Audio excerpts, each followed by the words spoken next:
Почитувани гледачи, ова е светот денес на Тера. Еве што ќе гледате во најновото издание. Жена изгоре во куќа во селото Буково. Битолчанец изгази прилепчанка. Учениците во Долно Црпци ќе учат во нова училишна зграда. Општината нема да ги толерира загадувачите. Жена изгоре во куќа во селото Буково. Живеела во помошен објект кој се наоѓа во дворот на семејната куќа. Соседите го забележале пожарот и интервенирале, а во меѓувреме пристигна и противпожарната единица. Стево Вашуровски. Вчера попладне трагедија во битолското село Буково. Се запали помошен објект во дворот семејна куќа. Во него живеела 76 годишна жена. Јас дома кој што работев во дворот, викаше една жена: "Помош, луѓе, изгоре една куќа на Темелкојца." И јас по детето свикав. Трчај му викам: "Томче, оти гори нешто." И со трчање се джиднавне и овој чичко Бранко, и тој пред нас трча. И ние се джиднавне во овдека онма. Тоа веќе беше во пламен. И му велам: "Спасвајте новата куќа и ова куќа се фаќа. Тоа веќе гори." И со шмеркојте вода таму нигде нема. Запрена му е водата. Веднаш била повикана и противпожарната единица на Битола, пристигнала со 2 возила и 5 пожарникари. И пожарната одма дојде с нами, порача за пожарна. Пожарната одма дојдете, пожарни дојдо. И полиција и од брза помош. Според информациите на битолската полиција, телото на 76 годишната Драгица било забележано кога се вршел увид од страна на полицијата. Причина за пожарот е несоодветно ракување со грејно тело, велат од полицијата. Битолчанец изгази прилепчанка. Вчера околу 20 часот на магистралниот пат крај влезот во Прилеп. Од правец на пребојот Плетвар се случила сообраќајна незгода, во која има 26 годишен од Битола управувајќи комбе Форд Транзит со битолски регистарски ознаки. Удрил во пешакот Милица Р, стара 68 години од Прилеп. Истата починала на лице место. Телото на починатата е предадено на обдукција. Битола денеска ги чистеше дивите депонии. Јавните предпријатија заедно со градежни фирми на повеќе локации ги расчистуваа дивите депонии низ градот. Пред неколку години нивната бројка изнесуваше околу 100, а последните години се чисти на 15 на депонии, кои ги создаваат несовесните граѓани, вели градоначалникот. За жал и понатаму имаме несовесни граѓани кои што сметот го изфрлаат на места кои што не се за тоа наменети. Најчесто тоа се зелени површини, покрај патиштата и така натаму. И со нашите јавни комунални предпријатија, со нашите соработници се обидуваме колку што може да го расчистиме тој дел. И понатаму ќе ги санкционираме оние кои што несовесно го фрлаат сметот, а се разбира, паралелно со тоа се обидуваме преку комуналец постојано да расчистуваме. И покрај тоа, на одредени места се создаваат вакви диви депонии. Сакам да подсетам дека пред да започнеме со вакви активности, пред неколку години бројката на диви депонии изнесуваше над 100, 120 и нешто ми се чини. Овој пат лоциравме 15, што не значи дека не се повеќе. Може би има и уште неколку. Во секој случај, со јавното комунално предпријатие Комуналец ќе ги следиме и понатаму активностите на инспекцијата и ќе реагираме на пријавите од нашите граѓани. Вака одредени локации, одредени места се повторуваат, но често пати дел од нашите граѓани создаваат на други места диви депонии.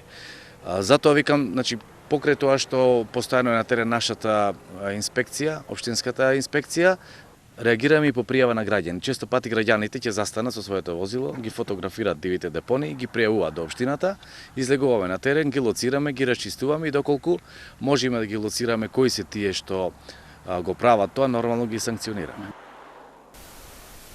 Општината нема да ги толерира загадувачите, категоричен е градоначалникот. Ќе се истражува и хемискиот состав на честичките, за да се утврди која загадува Битола. Со стапувањето на сила на новиот закон, ние немаме намера да толерираме загадувачи. Вака денеска порача Талески. А прашан за иницијативата која вчера влезе во Советот на општина Битола, Талески вели оти не верува дека во Битола има човек кој сака градот да е загаден. Значи тоа е една граѓанска иницијатива која што во моментот дали се предимензионира на некој начин, веројатно и со право, затоа што податоците кои што се добива беа ригорозни. Мислам дека луѓето се апсолутно во право и чувствувам дека не постои граѓани во општина Битола кој што не размислува слично. Според него тоа е само половина од работата која треба да се заврши и да има 30 мерни станици, вели тој, резултатите ќе бидат такви. И мислам дека иако тие направија една голема активност и успеа на некој начин и преку Советот да го легитимираат сето она што го размислува како идеи, општината и пред тоа работеше, ние и пред тоа комуницираме со Министерството за екологија и така натаму, но мислам дека работата е на тој начин само 50% завршена, значи не е завршена до крај. Значи не е работата ние да ставиме уште една мерна станица или уште 3 или уште 30, тие ќе го констатираат она што веќе го знаеме. Значи проблемот е како тоа да се спречи понатаму, како да ја заштитиме општината. Како да најдеме хемиски состав на частичките? Значи, од Министерството за екологија ме уверува дека според хемискиот состав на частичките може да се открие прецизно кој е загадувачот или кој е најголемиот загадувач. Така што има и една друга варијанта, значи знаете дека тоа ескалира и во летниот период, но ескалира во зимскиот период, ескалира понекогаш и напролет и на есен. Така што тешко е да се лоцира еден загадувач кој најмногу загадува. Веројатно е тука сложена постапката, но хемискиот состав на частичките на некој начин ќе укажи од каде би можело да доаѓа таквото загадување. Штом го добиеме хемискиот состав на частичките, тогаш веќе точно ќе знаеме. Но и да не го добиеме хемискиот состав, знаете дека со стапувањето на сила на новите закони, ние како општина, како што кажав, ќе повторам уште една, значи немаме намера да отстапуваме и ќе бидеме максимално ригорозни во делот на оние кои што ја загадуваат нашата околина. Инаку иницијативата Битола сака чист воздух вчера беше на дневен ред на Советот на општина Битола и беше прифатена од советниците. Еве што ќе гледате во продолжение на вестите. И Битола денеска на точак. За ова по кратката пауза. Телевизијата која е на страната на гледачите, од сега и на вашите паметни телефони.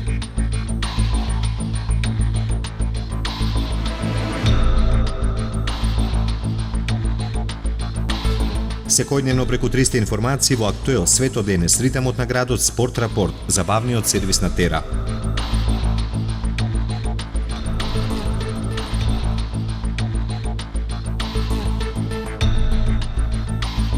Читајте и гледајте Тера на мобилен. И денеска Битола на точак. По седми пат критичната маса возеше низ Битола. Граѓаните ја поддржуваат акцијата.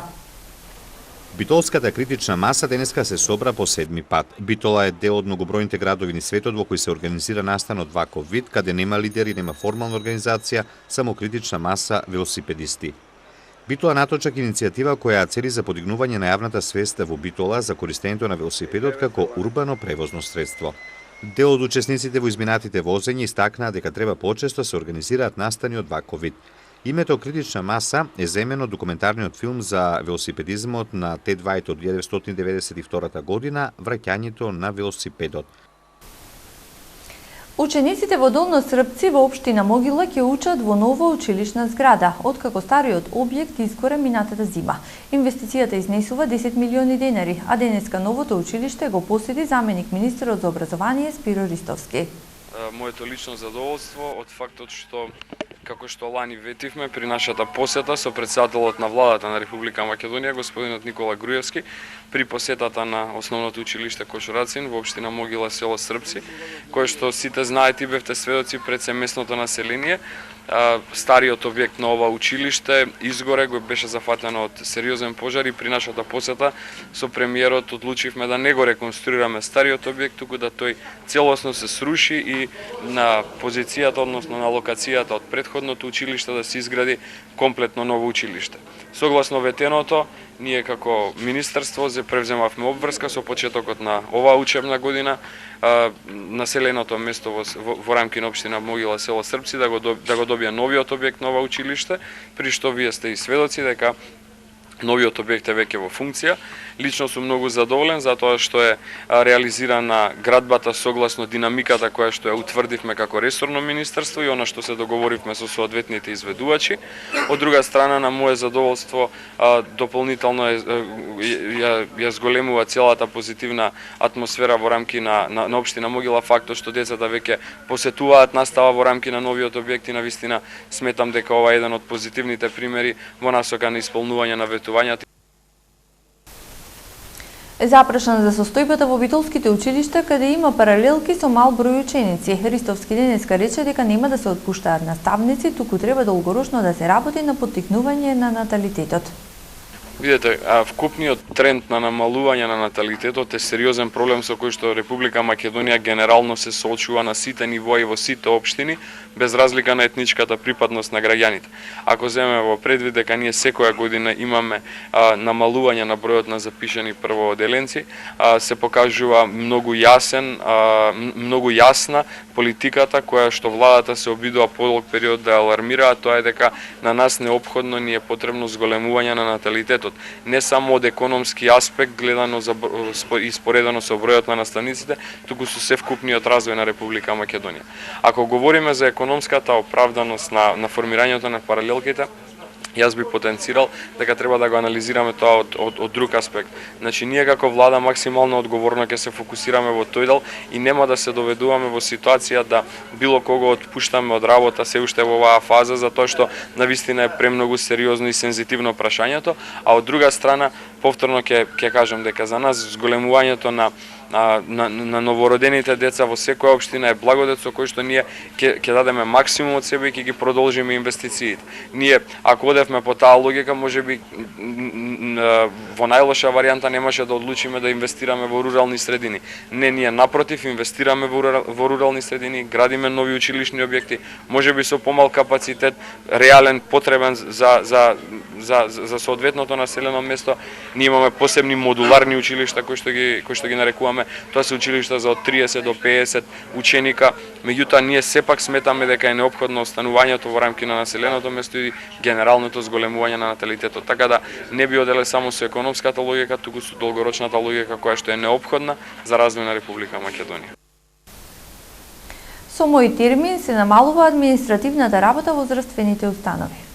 Со мој термин се воведува електронско водење на медицинската документација, изјави денеска на пресконференција Милана Ризанковски, проект менаџер на Националниот систем за закажување прегледи Мој термин, додавајќи дека со тоа во голема мера ќе се намали административната работа во установите. Медицинскиот дневник представува основна медицинска документација во кој се внесуваат податоци за прегледот на пациентот во здравствените установи. Досега медицинскиот дневник се водеше на хартиен образец со рачно внесување на податоците за посета на пациентот. Сето тоа значеше дополнително ангажирање на вработените во установите. Според него, со воведување на Националниот систем за електронска евиденција во здравството, Мој термин, се создадоа услови за електронско водење на медицински дневник.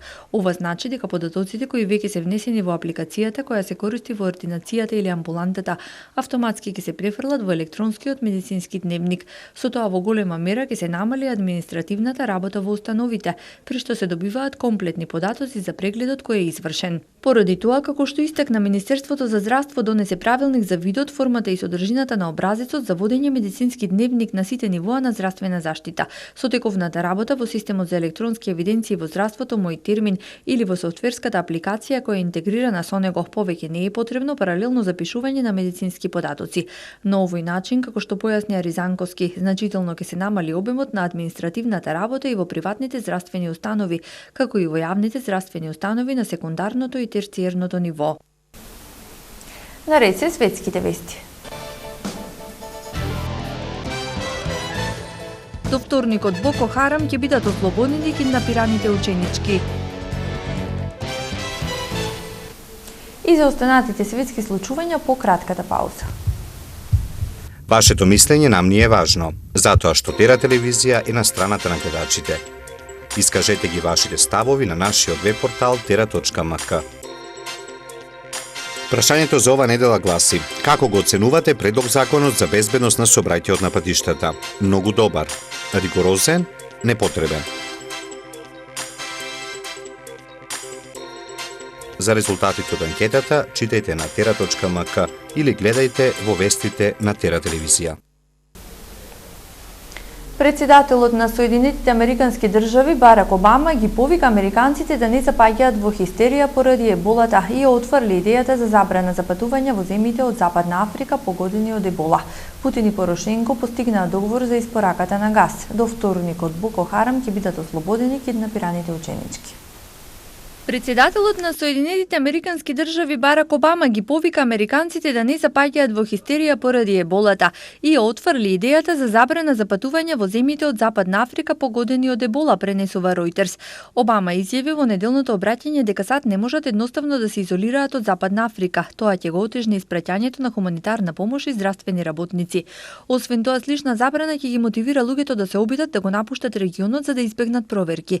Да се обидуваме да го изолираме целосно целиот регион на светот, дури ако тоа беше можно, може всушност да ја влоши ситуацијата, вели американскиот председател. Обама призна дека пред да се стави крај на епидемијата може да има уште изолирани случаи во САД. Во исто време тој истакна дека во моментот во земјата има само 3 случаи на ебола, а болеста се пренесува тешко. Не сме сведоци на епидемија, вели тој. Ова е сериозна болест, но не можеме да подлегнуваме на хистерија или страв, додаде председателот. Во рамките на заштитата на населението во Европа од ебола, Европската унија ќе ја засили помошта во кризните земји во Африка. Предвидена е проверка на контролата на патниците кои патуваат од аеродромите од Африка и ефикасноста. Медиумите во земјите членки на Европската унија засилено инсистираат на мерки за заштита на населението во Европа од ебола. Министерот за здравство и Европската комисија меѓутоа и натаму остануваат нагласено мирни.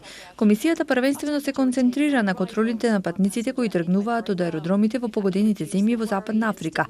Вакви контроли се вршат во Либерија, Сиера Леоне и Гвинеја, но ние не сме сигурни во нивната ефикасност, вели надлежниот еврокомесар Тонио Борг. Сега се предвидува проверка на мерките во соработка со Светската здравствена организација.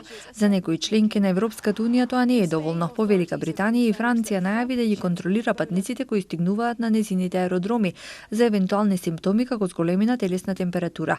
На лондонскиот аеродром Хитроу вакви контроли почнаа уште минатата недела, посебно на патниците од индиректните летови. Експериментите на Европската унија генерално препорачуваат контрола на температурата на патниците само од директните летови. Одделни европски авиокомпании кои се уште вршат директни летови од засегнатите земји се Air France и Брисел Ерлайн. На аеродромот во Мадрид вчера беше пријавен сомнителен случај на патник од Западна Африка во авион на Air France. Германскиот министер за здравство соопшти дека во Германија засега не се вршат контроли за ебола на патниците од индиректните авионски линии. Председателите на Русија и Украина Владимир Путин и Петро Порошенко постигнаа договор за испораката на газ, барем за зимата. Ова го објави пред новинарите самиот Путин, цитирано од Ројтерс. Ова е сериозен чекор напред кон обновување на испораката на газ за Украина, која беше запрена во јуни. Путин и Порошенко изненадувачки успеа да се договорат за време на нивната средба во Милано по крајот на разговорите со европските лидери во петокот, кои Кремљ ги опиша како исполнети со недоразбирања. Путин изјави исто така во Милано дека Газпромбанк може да претендира да ја исплати на украинската гасна компанија Нафтагаз кредит во вредност од 1,8 милиарди долари и ги обвини украинските власти дека го блокирале платниот газ за вложување од украинската хемиска индустрија на претприемачот Димитро Фирташ. Постигнат и одреден напредок по прашањето за следење на украинско-руската граница, односно разделната линија помеѓу проруските милиции и украинските сили. Италија, Украина и Русија се согласија да се приклучат на Франција и Германија во обезбедувањето на беспилотни авиони за наблюдување, кои ќе бидат обезбедени на Организацијата за безбедност и соработка во Европа. Нигерија се стреми киднапираните околу 200 ученички од исламистичката група Боко Харам да бидат ослободени до вторник, соопшти владин извор, цитиран од Sky News. Претходно властите објавија дека се согласиле на примирие со екстремистичката група, за да може ослободувањето на девојките да стане објективно. Можам да потврдам дека федералната влада работи напорно за својот дел од договорот, па пуштањето на киднапираните да може да се оствари во понеделник или најдосна вторник следната недела, изјави за Ројтерс висок представник на владата. Боко Харам киднапираа повеќе од 200 девојки од училиште во Чибок во североисточна Нигерија на 14 април. Некои од девојките успеа да избегаат, но повеќето остануваат во неизвестност. Групата побара ослободување на притворени екстремисти во замена за девојките. Дописник на Sky News информираше дека Боко Харам ги уверили нигериските власти дека ученичките од Чибок се добро и дека се безбедни. Лидерот на земјата Гудлак Џонатан се соочи со сериозна критика поради континуираното влошување на безбедноста во Нигерија, каде региони во североисточната држава Борна се недостапни за државата поради заканата од Боко Харам. Како работат од жачарите кај нас и колку имаат работа? Сторија на Тира телевизија. 73 годишниот Дауд Даутовски од Битола е еден од 6 оџачари во нашиот град кој чисти оџаци веќе 45 години. Иако вчера започна грејната сезона за чистење на оџак, до денес имал само еден муштерија. Вели дека кога ќе се направи споредба со минатите години, работата им е многу падната. Ние како 6 души, јас како 45 години ара поработам, 7 кај Зизо, кај сервизо, немам толку работа како што имав понапред работа. И каорите си прана сметки сите државните, немаме како понапред што беше работата. И е се отворено, отворени се приватни се овие што работат. Денот на Даутовски му започнува наутро во 7 часот до 16 часот попладне. Наместо вели да чисти оџаци и да зема некој денар, тој повеќето од своето време го поминува седејќи на мостот кај сад кулата во Битола. Одам јас, ама многу послабо, на недела, на 2 недели, идат некои пријатели што ме бара, ајде ара прече оџако. И вчера бев, мојчи сте музеј 400, и тоа е. Кај другаро бев, нема и тие пари, слабо. 2-3 нови оџачари се запалеа, ојдев јас гугаснав, па и гуга и го направив оџако.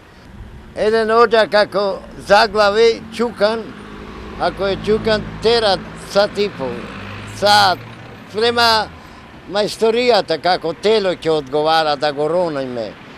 Релативното топло време ја одложи грејната сезона, но во текот на зимата повеќето од домаќинствата се одлучуваат дека најдобра и наевтина варијанта за да го затоплат својот дом им се дрвата.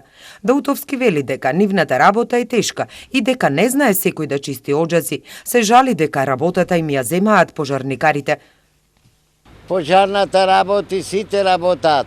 И од тоа многу слабо имам и јас работа како човек со деца, фамилиарен.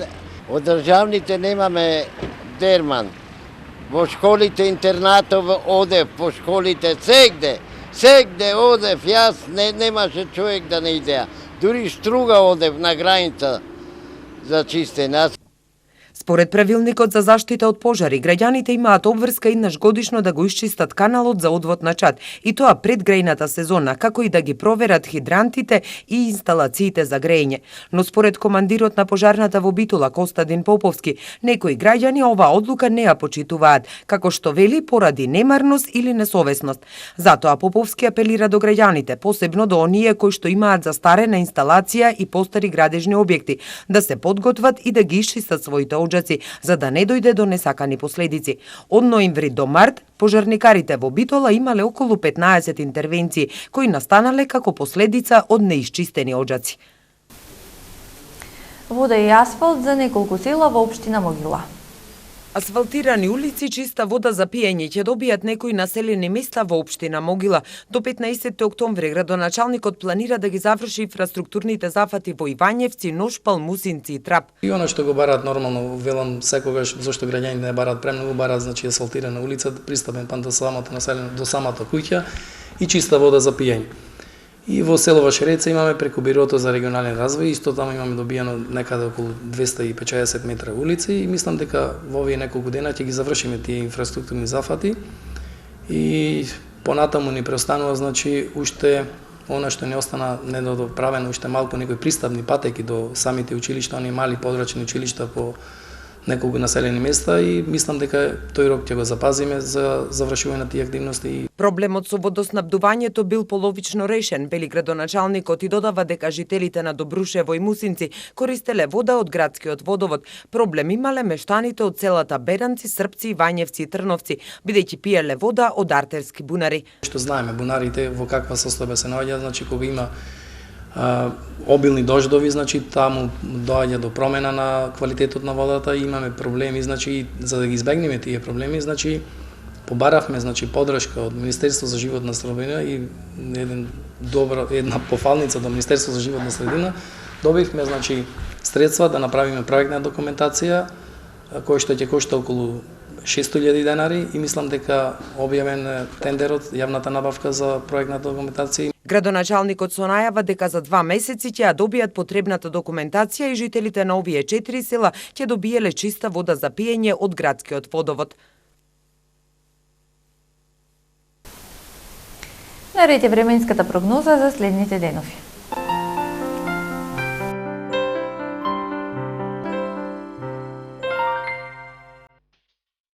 Какво ќе биде времето утре во Европа?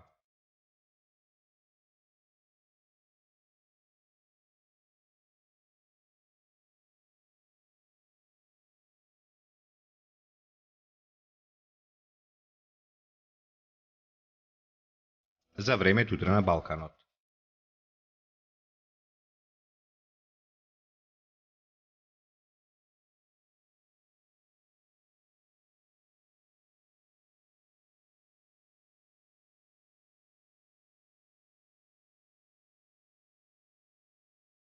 Какво ќе биде времето утре во Македонија?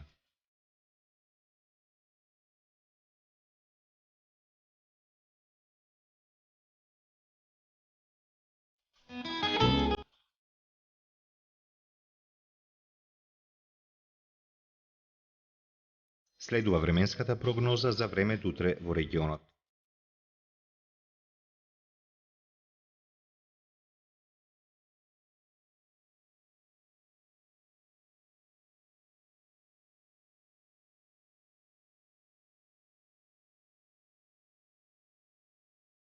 Какво ќе биде времето утре во Битола?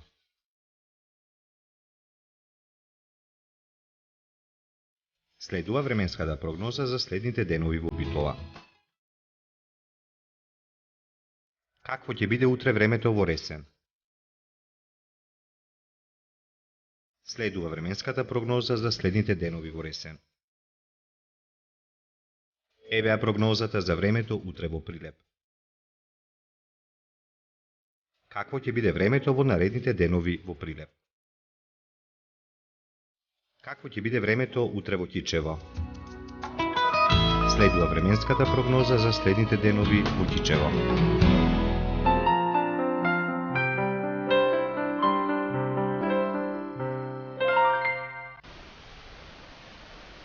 Почитувани гледачи, тука е крајот на вестите. Довидување.